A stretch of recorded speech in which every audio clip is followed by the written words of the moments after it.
breaking news, another mass shooting in the United States, this time at an elementary school in a small Texas town. Texas officials report 19 children and at least 2 adults killed. Another bloodbath in school in America. Another 21 lives lost to the mass shooting. Every year, over 30,000 Americans were killed by firearms. Gun violence has long been the most deadly problem facing the United States. But why is it allowed to keep happening? First of all, there's one type of gun that is allowed to keep happening. AR-15, a military-style assault rifle that is designed to kill people quickly and in large numbers. The Uvalde gunman legally purchased 2 AR-15s on his 18th birthday, and then he used one to gun down 19 children and 2 teachers. The mass-killing machines of this kind was once not available on the market after a ban on assault weapon sales was introduced in 1994. This day is the beginning, not the end, of our effort to restore safety and security to the people of this country. Well, it turned out to be the end, eventually. When this ban was about to expire in 2004, most people in power didn't bother to waste political capital on gun control in an election year. So the incumbent president got re-elected, but the assault weapon ban was no longer active. And then, in the hands of mass shooting perpetrators, AR-15s unleashed hell in Sandy Hook, in Parkland, in Buffalo, and now in Uvalde. Other than guns, what people often find responsible in this scenario is the gun lobby. When in God's name are we going to stand up to the gun lobby? However, National Rifle Association, or NRA, the most powerful gun lobby in the United States, responded to the Uvalde shooting without scruple. Here is his first tweet immediately after the carnage. Every year, this organization spent over $3 million lobbying on the Hill, and nearly all GOP members of the Senate got a share.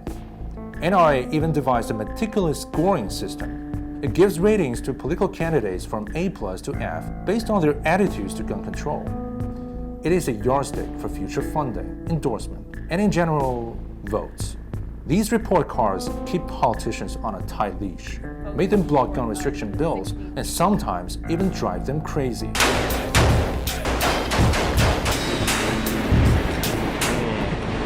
Machine gun bacon.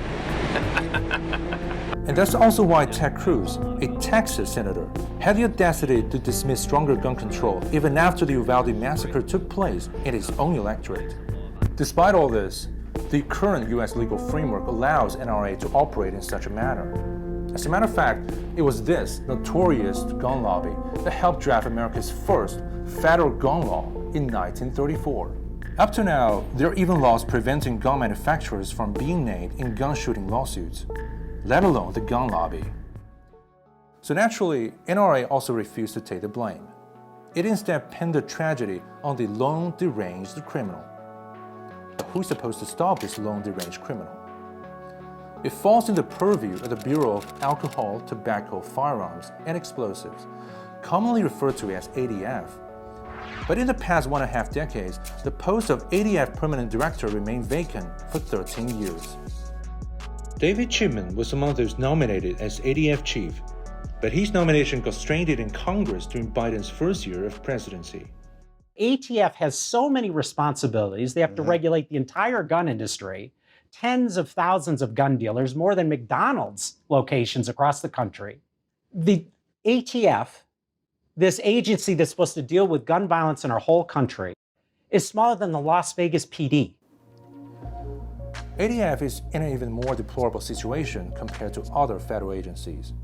For example, it is 5 times less funded than Immigration and Customs Enforcement, and also 3 times less staffed. Therefore, the sole executive organ to enforce gun control law is not in a place to fully carry out its duty. And now, even those laws also face uncertain fates. As gunmen wreaked havoc with semi-automatic weapons in Buffalo and in Uvalde, U.S. Supreme Court is poised to rule unconstitutional New York's concealed carry law. In that case, the fate of America's oldest and most restrictive gun control law will be sealed, and more states are likely to follow suit. What are we doing?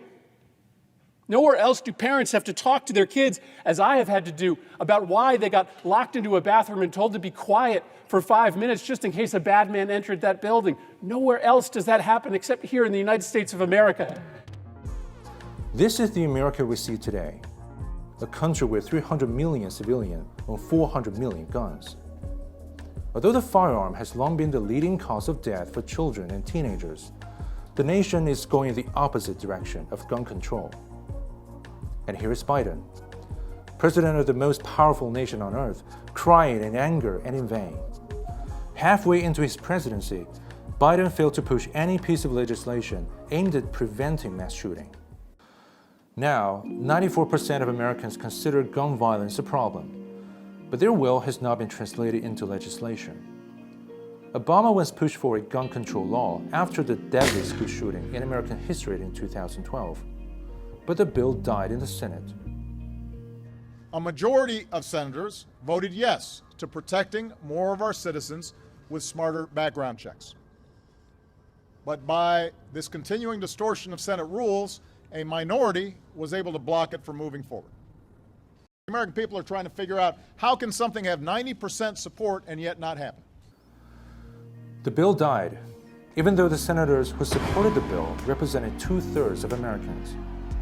This failure in the basic democratic principle lingers on, and now turns out fatally consequential. 19 innocent kids and 2 teachers were shot to death in Uvalde. But assault rifles are still on sale. Gun lobby still hosts their rally. Law enforcement is still without a chief. And the weirdest part is, not a single government official or lawmaker is held accountable for the tragic human loss. Maybe it is time for them to take seriously American people's unalienable rights of life, liberty, and pursuit of happiness. And maybe first of all, life.